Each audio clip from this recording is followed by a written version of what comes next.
Haleluya, Yesu ashimwe, Imana ihabwa icubahiro. Ndabahaye ikaze muri kino kiganiro bamaso, ntihagire ugutwara igitsibo cawe.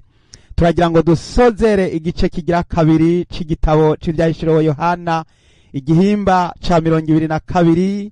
Ubushize twarabonye uruzi rw'amazi y'ubugingo, turabona igiti c'ubugingo, nuko turabona ko abazoba bari mw'ijuru atajoro rizoba rikiriho, nta zuba bazorinda gukenera, ntibazorinda kubonesherezwa n'ukwezi, kuko Imana na wa mwagazi aribo bazobakira. Kandi abagurano b'Imana bazokwama bashashe baraba mu nyonga ha Data. Urupfu ntiruzoba rukiriho, nta marira, nta kurira, nta kuboroga, kuko Yesu azoba yaramaze gutsinda no kunesha. Imana ibintu byose kugiye kubihindura bisha. Haleluya. Rero mwene Data turakomeje turabira hamwe igice cyo gusozera aya majambo tumaze igihe twiga. Uyu munsi tugira ngo turabe ivyo kuza kwa Yesu, turahera ku murongo wa 6, hanyuma duheze rero twige amajambo yo kongera kugabishwa kugira ngo umuntu akomeze kwicara yiteguye mu gusozera. Yesu yasozereye ababwira ivyo kuza kwiwe. Mwene Data, aya majambo tugiye gusoma n'amajambo akomeye cyane agusubiza kwiyumvira no gutekereza, ngo urabe usuzume ubugingo bwawe kugira ngo kumbure ntihazagire ikigutesha gusanganira umwami wacu Yesu Kristo. Aho hantu ntuzohahombe, ntuzocikwe, ntuzobe mu bazosigara, ariko ube mu biteguye gusanganira Mesiya kugira ngo uzoshobore guhabwa ubwo burenganzira bwo kujanwa muri ico gihugu cyo mwijuru. Turasoma rero umurongo wa 6, haravuga ngo arambarira atayo majambo nayo kwizerwa n'ayukuri, kandi umwami niyo Mana igera impwemu z'abavugishwa nayo, yatumye umumarayika wiwe kwereka abagurano biwe ibigira bibeho vuba.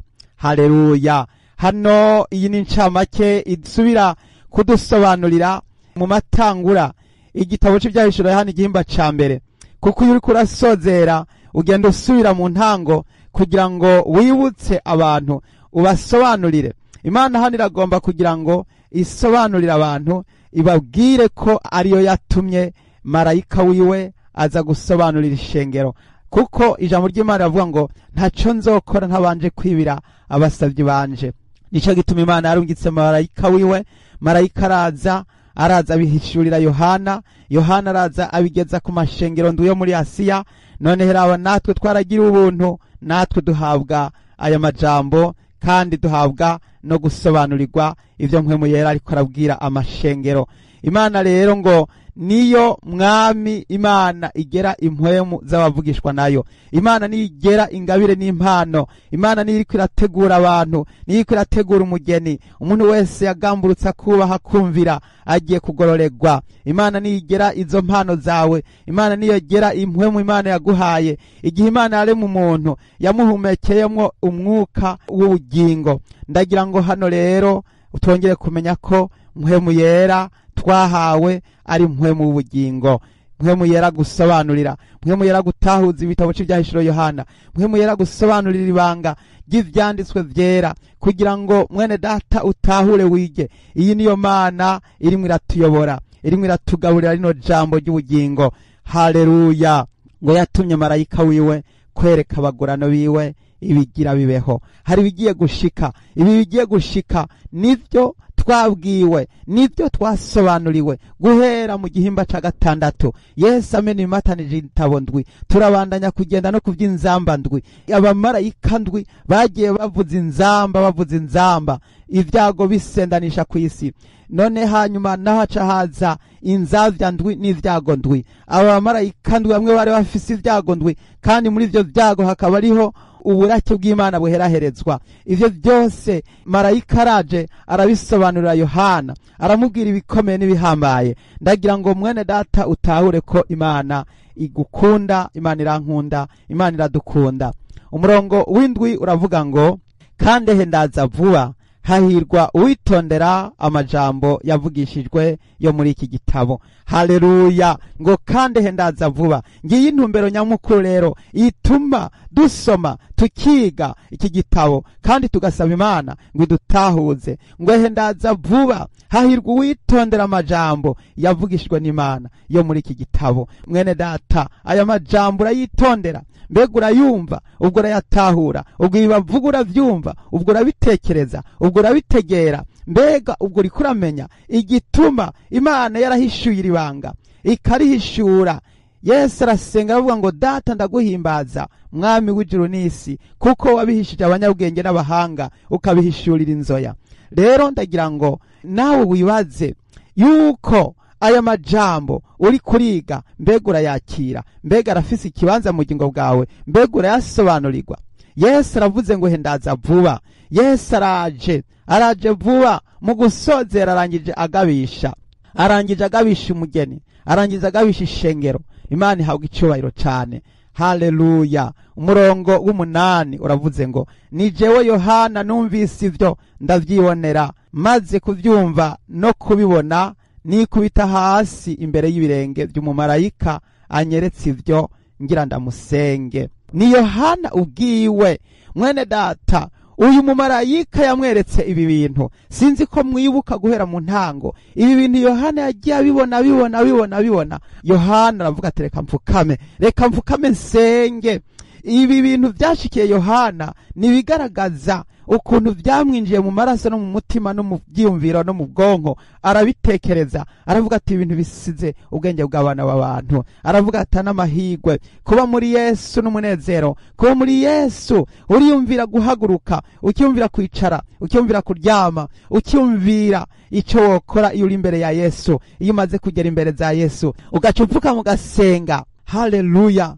Hanyuma rero Yohana yibaza ati uyu ni Yesu arimwe arabimwereka. Yibaza ati ni Imana imwe iravugana nawe, ariko yari marayika. Marayika, Imana yarungitse marayika.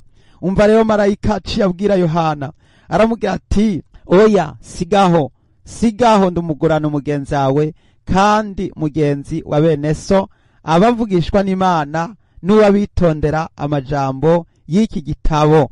Imana bariyo usenga. Haleluya! Marayika yari guhava agwa muri wa mutego wa Luciferi. Uyu mumarayika nubwo ari umumarayika akomeye, yari guhava yisuka mu kaga, agahavagwa muri vya vyubahiro biringo birashikira abantu. Ugasanga abantu bemera gusengwa, bemera kwitwa abami, bemera kwitwa barevera, bemera kwitwa abanyakubahwa, bemera guhabwa intebe z'ibiti z'imbere zikomeye zitayegayezwa z'ivyubahiro. Akumva yuko abantu bamwise ngo papa, yuko ariyo mashimwe, bamwise mama, bamwise data, bamwise mwungere, bamwise amazina akomeye. Akumva yuko ati aha rero ndabaye umukozi w'Imana nyawe, wa wundi wo muri babandi bemewe. Mwene data, ndagira nkubwire yuko naho wogera ahantu hakomeye ntiwosumbya Mose yavugana n'Imana imbona nkubone. Ariko ngo yari umuntu, ngo niwe muntu wa mbere yaca bugufi yihangana. Umuntu yihanganiye ibitero byo mu bugaragwa imyaka 40. Ndagira ngo nkubwire mwene data ngo wongere kumenya ko uyu mumarayika atashimye gusengwa, atashimye kunamirwa no gupfukamirwa, ahubwo yaravuze ngo sigaho ndumugurana umugenzi wawe. Umuntu niyakwita nyakubahwa akakwita amazina y'ivyubahiro, muhakanira umugira ati oya nanje ndi mwene so.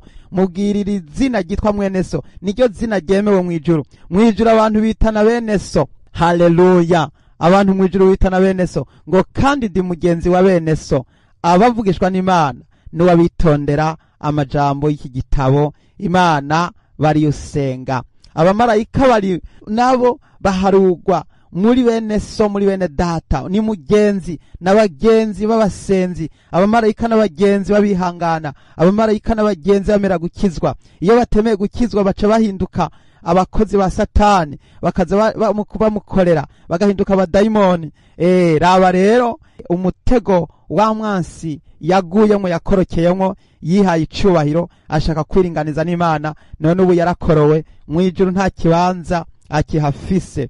Umurongo w'10 uravuga ngo kandi arambarira ati ntumatanishe ishashara n'ikimenyetso amajambo avugishijwe n'Imana yo muri iki gitabo, kuko igihe kiri hafi.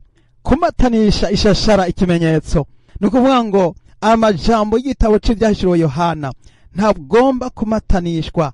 Bisobanurwa ngo iki gitabo cy'ibyahishuriwe Yohana kirafoye, kiratomoye, nta banga ririmo. Imana yararihishuye, imuribuka ko igitabo cyagizwe ibanga cyari igitabo cya Daniyeli. Daniyeli yarahishuriwe ibintu bikomeye, arabwirwa amabanga adasanzwe. Marayika aramubwira ngo ewe Daniyeli, ngo matanisha ishashara, kuko Daniyeli yari ariko aripfuza kumenya ibintu byinshi bikubiye mu busobanuro bw'ibyari yahishuriwe. Rero marayika aramubwira ati matanisha ishashara n'ikimenyetso ico gitabo, kuko mu gihe c'iherezo abantu bazoserangura muri ico gitabo. Mu gihe c'iherezo rero carageze, niho Imana yarungitse marayika araza kubihishurira Yohana. Yohana asubiramwo bimwe Daniyeli yahishurirwa, agenda abisobanura kimwe ku kindi, ibya ca gikoko c'amahembe 10, ibya ca gikoko c'imitwe 7, ibya ca gikoko, ibya Antikristo, iby'ubwami bw'ingoma ya Mesiya, n'ibyo kugaruka kwa Yesu, byose Yohana arabidetaya, arabisobanura kimwe ku kindi. Nico gituma rero hano Yohana ahawe uburenganzira bwo kuvuga ngo ntumatanishe ishashara n'ikimenyetso amajambo avugishijwe n'Imana yo muri iki gitabo, kuko igihe kiri hafi. Bene data, igihe kiri hafi, nta mpamvu zo kutamenya ibi byanditswe, ahubwo ubwo igihe kiri hafi ni byiza ko dusangira ibi byanditswe, ni byiza ko tubisobanukirwa. Nico gituma uno munsi turiko turahabwa ubusobanuro kuri aya majambo meza cyane yari yagizwe ubwiru abantu benshi batazi. Yesu yagiye kubisobanurira abasavyi biwe, abakunda arabibahishurira, ngo wakunda bimuhera mu itiro. Ibintu urinda kuja kuvyiga mu mashuri, urinda kuja kuvyiga muri theology, gusobanura igitabo cy'ibyahishuriwe Yohana bisaba ko umwami Yesu aza akakugirira neza. Ndagira ngo umuntu wese yongere kutamatanisha, yongere kumva ko azingurure kino gitabo, agisobanukirwe, kuko Yesu ari hafi, Yesu agiye kugaruka. Imana ishimwe cyane. Umurongo wa 11 uravuga ngo ugabitanya nashishikare agabitanye, uwanduye mu mutima nashishikare yandure, ugororotse nashishikare agororoke, uwera nashishikare yezwe. Haleluya, Imana ihabwa icyubahiro cyane. Ngugabitanya hano turamaze kubona muri kino gihe isi y'uno munsi abagabitanya bakomeje kugabitanya cyane. Abanduye mu mitima bashishikaye kwandura, ngo ndetse ngo n'ugororoka nawe nashishikare agororoke, uwera ashishikare yezwe. Aha biravuga ngo abakozi b'ibyaha barimwo barakora ibyaha by'ubuhemu n'iby'ubuzimire n'iby'ubupfu barakobeje kandi bararamirije. Turabona abanyamadini barabwirwa ubutumwa bw'imburi, ariko baranka ahubwo bakomeza baza gushinga amadini aguma avuka, abantu baguma birukanga inyuma y'ibiti n'ivyubahiro, kandi bazi yuko ibiti n'ivyubahiro ari byo byakuye Satani mu ijuru. Yashatse kwiyita gahambaye, agashaka kwishira mu kibanza c'Imana. Abanyamadini nabo bariko barishira mu bibanza bidasanzwe byo kwiyita amazina ya nyakubahwa, amazina y'agateka, kugira ngo nabo bakunde bahabwe icubahiro, ariko ivyo byose bigiye kurangira. Ngo wena nashishikare yezwe. Mwene data uri kuritandukanya nayo madini, shishikara witandukanye, wishire kure yabo, witandukanye nabo, kugira ngo utabagwe, kugira ngo urokoke, kugira ngo Imana ikugire neza. Uwera nashishikare yezwe. Wewe wezwa, komeza wezwe, wiyeze kuri gatoya no kuri kanini, witunganye ku mutima ndetse no ku mubiri, kuko ijambo ry'Imana avuga ngo muzamenyera kuvyo bama. Iyo umuntu akubonye no kumuhito ahita amenya kuri umukristo, iyo umuntu akumvise mu mvugo ahita amenya kuri umwana w'Imana. Rero ngo uwezwa ni yezwe ku mubiri no ku mutima. Imana ishimwe cyane. Umurongo wa 12 akomeza ukatubwira ngo ndaza vuba nzanye ingero, kugira ngo ngerere umuntu wese ibikwiranye n'ivyo yakoze. Haleluya. Yesu akomeje asubiramo. Iri ni jambo ridashobora kubura, ini jambo rizosohora. nico gituma ryasubiyemwo ibihetangabo byinshi. Yesu akomeza asubiramwo mu gitabo cy'ivyahishuriwe na cose guhera mu gihimba ca mbere kubandanya gushika hano mu gihe gihimba c'insozero. Iri jambo ryakomeje rigaruka rivuga ngo hendaza vuba. Hano rero avuze ngo hendaza vuba nzanye ingero kugira ngo ngerere umuntu wese ibikwiranye n'ivyo yakoze. Ndi Arufa na Omega. Yesu ni Arufa na Omega. Azoza guhemba, azoza kukugerera, akugerera ibikwiranye n'ivyo wakoze. Mbega wakoze ibiki? Nibihe wakoze? Ni bangahe wazanye kuri Yesu? Ni bangahe waburiye? Mbega ubwo kuri ubuntu ushigikira ivyaha, ubwo kuri ubuntu uri kurorohereza abantu ngo babandanye bakora ivyo bishakiye. Wewe mwene data aje kukugerera. Mbega zo kugerera iki? Nibiki wamukoreye? Nibiki washize imbere za Yesu? Nibiki bigaragara imbere z'Imana?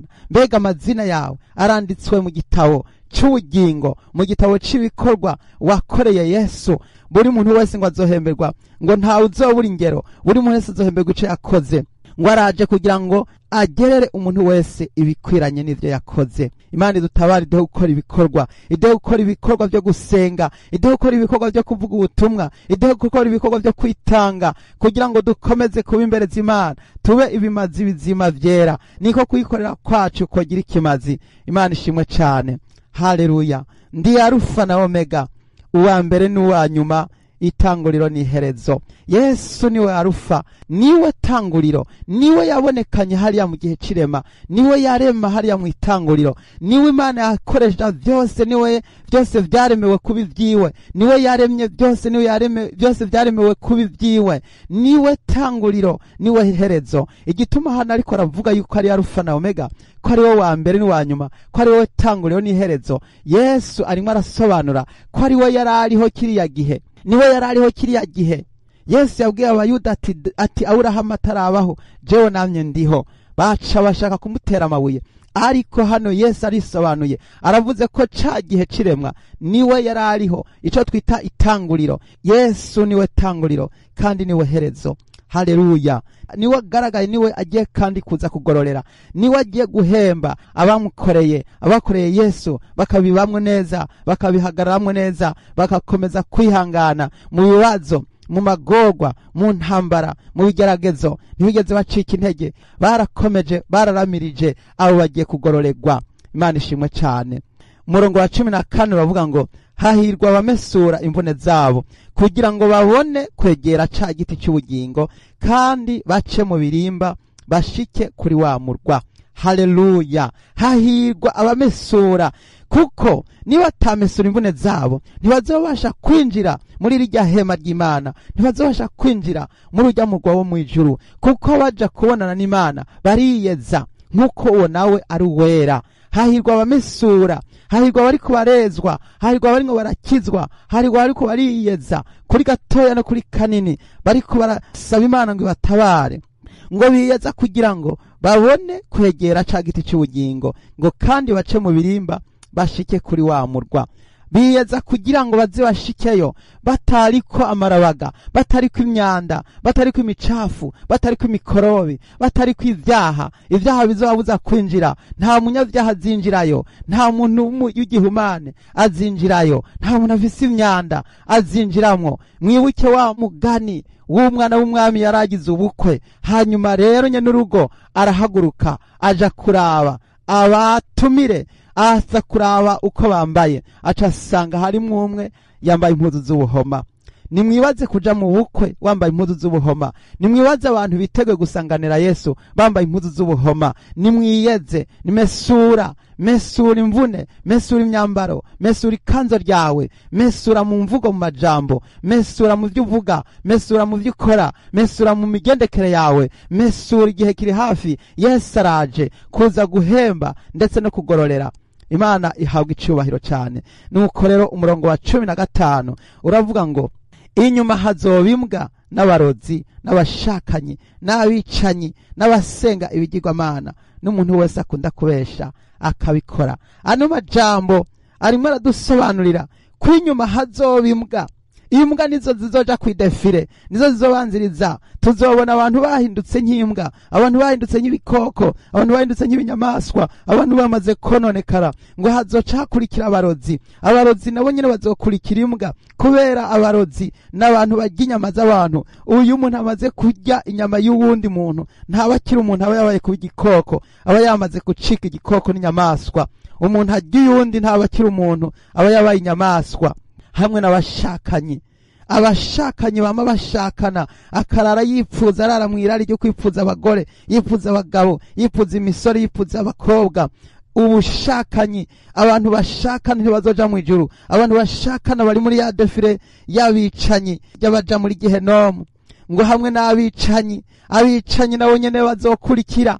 Yewe mwicanyi, yewe muntu wicana, ni wihane. Abicanyi nabo nyene bazoba bari muri yo defire, hamwe n'abasenga ibigirwamana, abapfumu, abakonikoni, abategatega, abaterekera, abafise indaro n'abakigendera mu biheko. Babandi bose basenga ibigirwamana, bamwe bari mu madini asenga basenga imizimu, bagasenga izuba, bagasenga Bikira Mariya, bagasenga abatagatifu, bagasenga abapfuye. Abasenga ibigirwamana bose nimwumve umugabane wabo. Ngo hamwe n'umuntu wese akunda kubesha akabikora. Yo wamubeshi, wa muntu avuga besha, agenda abesha, ahera mu gitondo abesha, ku mutaga, ku mugoroba, icyo umubajije cyose abanza kugereka ku kinyoma. Mu kanwa kiwe hagenda hagaragara ibinyoma, ibinyoma bidahere, ibinyoma bya buri munsi. Yewe muntu ukigendera mu kinyoma ni wihane. Yewe muntu ukigendera mu byaha byo kubesha, utigera uvuga ukuri, wamuhagaze mu nzira zibiri. Ururimi rwawe rumeze nk'ururimi rw'inzoka. Inzoka igira indimi zibiri. None nawe mbega bigiye kugenda gute? Ihane ububeshi. Imana idutabare. Umurongo wa 16 uravuga ngo, jewe Yesu ntumye umumarayika wanje gushingira intahe mwebwe ivyo kubw'amashengero. Ni jewe munago ku gishitsi ca Dawidi, ndumwuzukuruza wiwe, kandi ndi kinyenyeri gica ibibatsi cyo mu gaturuturu.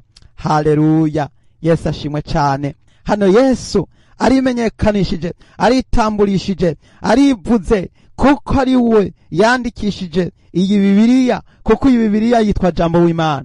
Jambo w'Imana aravuze, Jambo w'Imana araserutse, Jambo w'Imana yihaye umubiri, yambaye umubiri, aza muri twebwe, abana natwe, arakura, hanyuma aradupfira ku musaraba, hanyuma araduga aja mu ijuru, avyagira uburyo bw'Imana Data wa twese. Uyu munsi ni umwami w'abami. Aravuze ngo, jewe Yesu ntumye umumarayika wanje gushingira intahe mwebwe ivyo kubw'amashengero. Ibi byose bivuzwa kubw'abakizwa, bivuzwe kubw'abana b'Imana, biravuzwe kubera wewe nanje, kugira ngo tuze turagwe ubugingo. Yatumye marayika wiwe kubw'amashengero, kubw'abakizwa. Ntabwo yatumye marayika wiwe kubw'amadini. Nimwumve itandukaniro. Abanyamadini baca bivuga, nimwumve. Yesu ntiyarungitse uyu mumarayika kubw'amadini, yarungitse marayika kubw'amashengero. Nimuve mu madini mwinjire mu ishengero, nimute icyitwa idini mwinjire mu ishengero. Ishengero ry'Imana litandukanye n'ayo madini abantu bose bariko baravuga. Yesu arakomeza avuga ngo, ni jewe munago wo ku gishitsi ca Dawidi. Yesu niwe munago wo ku gishitsi ca Dawidi. Arimo arisobanura, arimo aritambulisha, arimo arimenyekanisha, avuze ko ari wo ku gishitsi ca Dawidi. Bisobanurwa ngo nuwo mu ruvyaro rwa Aburahamu. Yesu rero akomoka mu nda y'ingoma. Dawidi abana we bose barabaganwa, mu nda y'ingoma. Abakomoka muri Dawidi bose bari bagenewe kuhabwa ubwami. Yesu rero hano numwuzukuruza wa Dawidi, nuwo ku gishitsi ca Dawidi. Imana ishimwe cyane. Kandi yongera kandi avuga ngo, ndi kinyenyeri gica ibibatsi cyo mu gaturuturu. Haleluya. Iki kinyenyeri gica ibibatsi cyo mu gaturuturu ni kinyenyeri. Haleluya. Yesu niwe muco wakira amahanga. Muribuka igihe Yesu yavuka, hariho inyenyeri yagiye yereka abanyabwenge b'inyenyeri, irabagenza, irabajana, ibagezaho Yesu Kristo yavukiye. Ijya nyenyeri yasobanura Yesu, irya nyenyeri yarimwe irabereka tehe ikinyenyeri cyo mu gaturuturu kiravutse. Imana ishimwe cyane, haleluya. Hanyuma rero abamarayika barashima, baratazira, barahimbaza bati haleluya haleluya, bashima Imana kuko umwami yongeye kuvuka mu isi. Oh haleluya. Rero nico gituma Yesu avuga ati ndi ikinyenyeri gica ibibatsi cyo mu gaturuturu. Mwene data, Yesu yaravuze ati azoza nk'igisuma, azoza niwibaze igihe Yesu yoza mu gaturuturu, igihe Yesu yoza mu nkoko, igihe Yesu yoza mu gicugu, igihe Yesu yoza mu twenzi utambitse. Yesu ni kinyenyeri, Yesu ni umutwenzi, Yesu ni umuco, Yesu ni itara rimurikira abari mu mwiza. Niwitegure kuko Yesu azoza umwanya utiteze n'igihe utazi. Nube maso uhora ugavye mu gihe gikwiriye no kidakwiriye, haba mu ijoro, haba mu gicugu, haba mu nkoko canke umutwenzi utambitse, canke ku mutaga canke ku mugoroba. Icara ugavye, icara witeguye kuko ntawuzi umunsi Yesu azoshikirako. Umurongo wa 17 uravuze ngo kandi mpwemu ubona wa mugeni barahamagara bati ngwino, kandi uwumva nahamagare ati ngwino, kandi ufise inyota naze, ugomba niyakire amazi y'ubugingo ku buntu. Haleluya haleluya. Ngo kandi mpwemu ubona wa mugeni. Uyu mpwemu ubona wa mugeni ni bande? Ni mpwemu yera w'Imana umwe yamanuka ku ntumwa ku munsi wa Pentekote. Ni wa wundi mpwemu yaza kuyobora ishengero. Uyu mpwemu ni wa wundi twasezeraniwe. Yesu yaravuze ngo sinzobasiga nk'imfuvyi, sinzobasiga mwenyene, ngo nzobarungikira umufasha, nzobarungikira umwitsa azoza kubibutsa, agakomeza akabaha kuramiriza. Uyu mpwemu rero ari kumwe na wa mugeni. Uwo mugeni ninde? Ni ishengero. Umugeni nirindi zina ryahawe ishengero. Umugeni hariko haravugwa ko ngo ni mpwemu bona wa mugeni. No kuvuga ngo hano tubonye deux personnages, tubonye abantu babiri, tubonye mpwemu, turabonye n'umugeni. Bisobanurwa ngo mu Kristo mwene data, aho ugenda ukuvuga n'ingendo zawe nube swire yuko uri kumwe na mpwemu, kuko mpwemu utamufise ntiwoshobora kuja mu ijuru. Mpwemu utamufise ntiwoshobora kugwanya icaha ngo gitsinde. Mpwemu utamufise ntiwoshobora kuvuga ubutumwa, ntiwobuvuga. Nta mpwemu yoba ari muri wewe. Ariko ufise mpwemu urakoreshwa, uravugishwa, urerekwa, urahishurirwa. Mpwemu yera ni wakuyobora, mpwemu yera ni muranzi, mpwemu yera niwe kidodo, mpwemu yera niwe kimenyetso twashizweko, ikimenyetso niwe ngwati twahawe. Mpwemu yera ngo ni mpwemu rero bona wa mugeni bariko barahamagara bavuga bati ngwino. Imana ishimwe cyane. Mpwemu bona wa mugeni, mpwemu yera niwe adufasha gusenga, adutakisha ngo aba data, adusengera, yongera aduhimiriza gusenga kugira ngo dusenge, dusabe Imana tuti Mana tabara, Mana tabara umugeni. Yesu uzoza ryari? Turagukumbuye. Mpwemu yera niwe aduha uwo mutima w'urukundo wo gukunda Imana. Ngo kandi mpwemu bona wa mugeni barahamagara bati ngwino, nawe nuhamagare. Imana ishimwe cyane. Hano baravuze ngo kandi uwumva nawe nahamagare ati ngwino. Ndagira ngo nkubwire mwene data huri niwongere guhamagara, vuga uti ngwino, ngwino Yesu mu mutima wanje, ngwino Yesu ndagomba ko dusangira. Yesu ngo ahagaze ku rugi araramukije. Umva ijwi ryiwe akugurura urugi, Yesu arinjira musangire. Yesu aragomba kwinjira musangire ibibazo n'intambara, ibyo kuracamwo, ibyo kuranyuramwo, ibigerageza ugenda ucamwo byose. Yesu aragomba ngo umuhamagare. Yesu aragomba ngo umuhamagare kugira ngo utsinde, uhonyora inzoka na sikoropiyo, utsinde intambara urimo, utsinde ibigeragezo urimo uracamwo mu izina rya Yesu Kristo. Hanyuma ngo kandi ufise inyota naze, ugomba niyakire amazi y'ubugingo ku buntu. Haleluya. Ugomba naze ni ku buntu, atamahera birinze gusaba, nta biciro, nta biguzi. Abantu benshi bavuga yuko ubuntu bw'Imana ngo burinda kugugwa, ngo kandi ngo kuja mu ijuru ngo urinda gutanga amahera. Abantu benshi baramaze gucibwa ibitagendwa, abandi bakomeje gutanga, abandi imitima irahagaze, baringo baracibwa ibigira 10, baringo baracibwa ibihadabu, baringo baracibwa indulgensiya, baringo baracibwa amahera, ibindi bagacibwa ibi na biriya ngo utabitanze, ngo utabitanze urarimbutse. Ariko rero abo bantu uwo basenga ntabwo ari Yesu uyu turiko turumva hano. Arimo aravuga ngo kandi ufise inyota naze. Wowe ufise inyota nuze, nta mahera bagusavye, nta biciro bagusavye, nta bintu barimo baragubwira, uzozuzanye ngo kandi ugomba niyakire amazi y'ubugingo ku buntu. Akira amazi ku buntu, akira rino jambo ry'Imana ku buntu. Rino jambo ry'Imana uriko uraryumva, nta mahera bigusaba, ntibigusaba yuko urinda kurungika amasheke canke urungika amahera canke ngo ugenda hariya ngo urinde gutanga amahera. Nta bintu bigusaba, ni ku buntu. Yesu aragugomba ku buntu, ivyaha vyawe vyihane ku buntu, kandi ukorere Yesu ku buntu, kandi Yesu mukorere atabiguze atabiciro. Yesu muriyunze muri gwa buravugana, kuko Yesu yagupfiriye ku buntu kandi yagukunze utaravuka. Ntabwo yo gusaba amafaranga, kuko yagukunze utaranabaho. Yagukunze utaranabaho. Yesu yakubambiye utaravuka. Igihe Yesu yadupfira ntabwo twari bwabeho, ntitwari bwavuke, ariko twasanze amaraso ya Yesu yaramaze kutwitangira imbere. Yesu yaramaze kudutangira ibimazi. Nico gituma Yesu aduha amazi y'ubugingo ku buntu. Umurongo wa 18, uwumva wese amajambo yavugishijwe yo muri iki gitabo ndabishingira intahe kuri we, ntinihagira umuntu azokungurira kuri yo. Imana izomwunguka ivyago vyanditswe muri iki gitabo. Imana ishimwe cyane. Mwene data, umaze kumva amajambo twasomye, twasobanuriwe guhera mu vyahishuriwe hano igihimba ca mbere kuza kugeza hano muri iki gihimba ca 22. Yesu aravuze ngo ndabishingira intahe kuri uyo muntu. Wewe ugavye uri maso, wewe wumva buno butumwa bwiza, wewe wasomye Bibiliya guhera mu itanguriro ugaja no mu isezerano risha. Jambo ry'Imana ravuze ngo nihagira umuntu azokungurira kuri yo, Imana izomwunguka ivyago vyanditswe muri iki gitabo. Ntihakagira umuntu yungurirako, ntihakagira umuntu azokungurirako. Ico Imana yavuze nico gitegeza gusohora. Ntawe uhindura ico Imana yavuze, ntawe ushingura ico Imana yashinze.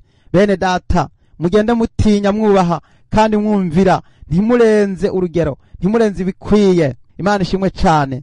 Mwirinde guseragurika, mwirinde kwita mu byo mutagezwemo. Umurongo wa 19 urakomeza kuvuga ngo kandi nihagira umuntu akura ku majambo y'igitabo cibi vyavugishijwe nayo, Imana izomukura ku mugabane wa cagiti cy'ubugingo no kuwa wamurwa wera byanditswe muri iki gitabo. Ngo nihagira ugabanya agakurako, ugasanga yagabanije, agasuzugura, agakengera, ugasanga yabifashe ibisanzwe, yabifashe minenegwe, ngo nibisanzwe, agatangura kugabanya.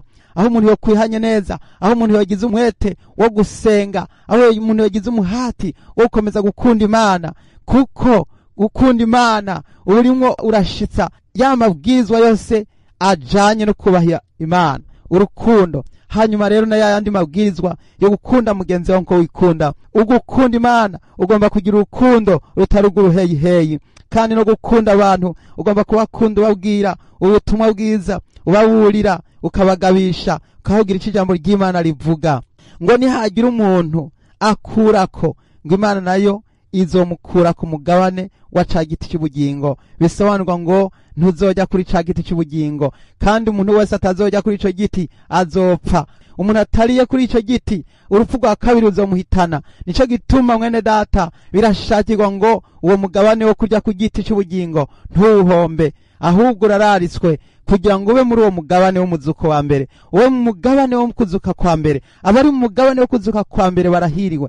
Kuba mu mugabane wo kuzuka kwa mbere niho uzobuhawe ubwo burenganzira bwo kurya ico giti cy'ubugingo. Niwitegure rero, niwitegure mwene data kugira ngo uzobe muri uwo mugabane, kuko inyuma yaho nta yindi solution, nta wundi mugabane uriho. Hari umugabane w'izuka rya mbere. Abatari mu mugabane wo kuzuka kwa mbere ntibazohabwa ubugingo budashira, bazaba bategereje gusa kurindirizwa gucirwa hiteka. None rero mwene data niwitegure kuzoba mu mugabane wo kuzuka kwa mbere.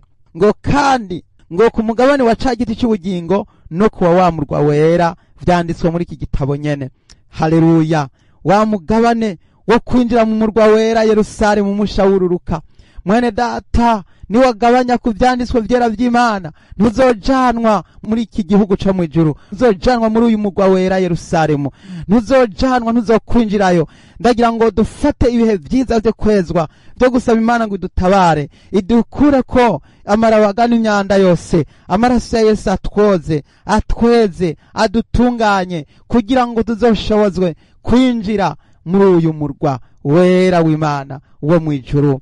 Haleluya. Mu gusozera haravuga ngo ushingira intaha ivyo aravuga ati egome ndaza vuba. Yesu asozere yavuga ijambo rikomeye avuga ati ndaza vuba. Iri jambo ryo kuza vuba ni jambo rivuga ngo ni vuba, vite cyane, vuba. Yesu agiye kuza bitarambiranye. Yesu agiye kuronekana ku bicu vuba cyane, agiye guseruka hejuru ku bicu, agiye kurangurura inzamba hamagara abatoranijwe kugira ngo bave mu mihingo yose itandukanye basanganire Mesiya. None mwene data, Yesu aravuze ngo arabishingiye intahe, agiye kuza vuba cyane, araje vuba. Ushingira intahe, umushinga ntahe w'ukuri, uwari karemeza icabona cyo kwizigirwa, Yesu imfura yo kuzuka mu bapfuye, aravuze ngo ehe ndaza vuba. Arangije asezeranye yuko agiye kuza vuba. Imana ihabwa icubahiro cyane. Hanyuma rero arakomeje ngo ati egome, ngushingira intahe ivyo aravuga ati egome ndaza vuba. Amen. Urakaza mwami Yesu. Ongera usubizemo nawe uvuga turakaza mwami Yesu. Yesu aravuze ngo amen. Yesu aravuze ngo ni vy'ukuri ndaje vuba. Itabira uvuga uti egome urakaza mwami Yesu. Egome. Oh haleluya, haleluya, haleluya. Yohana acarasozera avuga ngo ubuntu bw'umwami Yesu bubane nabera. Amen. Haleluya. Ubuntu bw'Imana, murazi ico bita ubuntu, ntabwo ari biguzi, ntabwo ari bikorwa, ntabwo ari amafaranga, ntibisaba imirimo yawe, bisaba ubuntu. Rero hano Yohana arangije asabira abera bose ubuntu bw'umwami wacu Yesu Kristo.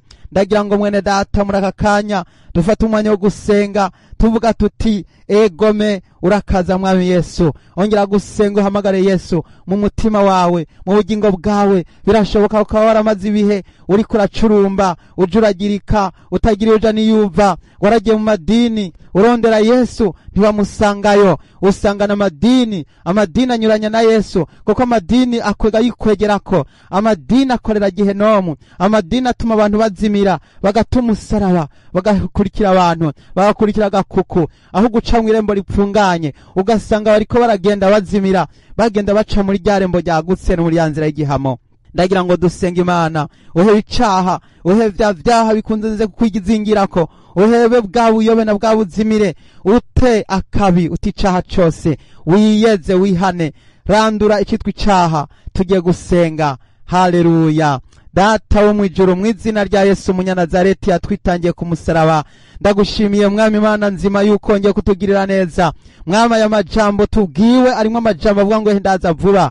Mwami usozereye igitabo cy'ibyahishuro Yohana udusezeraniye kugiye kuza vuba. None mwami wanje Yesu Kristo, ndenge kugushima yuko mwami ari wabanye natwe guhera mu ntango, inyigisho zose twagiye twumva. Mwami none bishitse aho turonka umwanya mwiza mwami wo gusozereza inyigisho. Ndasengera umuntu wese yumvise amajambo, yumvise ubusobanuro, wongere kumugirira neza, wongere kumusuka ko mpwemu yera, umuhe imigisha, umuhe imihezagiro, umuhe kwandikwa amazina yiwe mu gitabo cy'ubugingo cy'abamwagazi w'intama. Mwami w'icubahiro, ubuntu bwawe budusage, ubuntu bwawe bwuzure kuri twebwe, bwuzure ku ishengero. Ndasengeye ishengero, ndasengeye umugeni wa Kristo, ngo kandi mpwemu wone wa mugeni ngo barahamagara bati ngwino. Mwami Yesu turahamagaye tuti ngwino. Mwami ndahamagaye mpwemu yera, mwami afatanije nanje, mwami nanje ufatanije na mpwemu yera, turahamagaye tuti ngwino. Ngwino mwami Yesu, urakaza mwami Yesu, urakaza mwami mu bantu bawe, urakaza mu ishengero ryawe, urakaza mu bo waremye, mwami wo wacunguye ku musaraba w'Igorogota. abo watoranije, urakaza mwami, turakwiteze, turagutegereje, turakunyotewe, turagukumbuye, turagomba kukubona, turagomba kuzobana nawe ibihe bidashira, kubana nawe akaramata ubuziraherezo. Mwami, kaze mu mutima wanje, kaze mu bugingo bwanje, kaze mu ishengero, kaze mwami Yesu Kristo, wongere gutabara ivyaremwe mwami Yesu, ngo byose byiteze kuramukwa kumwe. Mwami Yesu, turagushima, urakoze mwami, ubuntu bwawe natwe, urakaza mwami Yesu, urakaza, turagutegereje, turakwiteze, izina ryawe rihabwa icubahiro. Nanje ndabishimye nkenguruka kandi ndavyizeye yuko bimaze gukoreka, kandi ugiye gukora n'ibindi kugira ngo mwami ude gutahurukanwa mu bwami bwawe bwo mwijuru. Urakoze, ndabisenze mu izina ry'umwami wacu Yesu Kristo, amen. Haleluya. Yesu abahezagire. Mwari kumwe na mwene so Mbonimpa Abeli. Ubuntu bw'umwami Yesu bubane n'abera bose. Haleluya. Nimero za telefone utanguza igiharuro kimwe 819 588 7 Yesu abahezagire cyane, amen.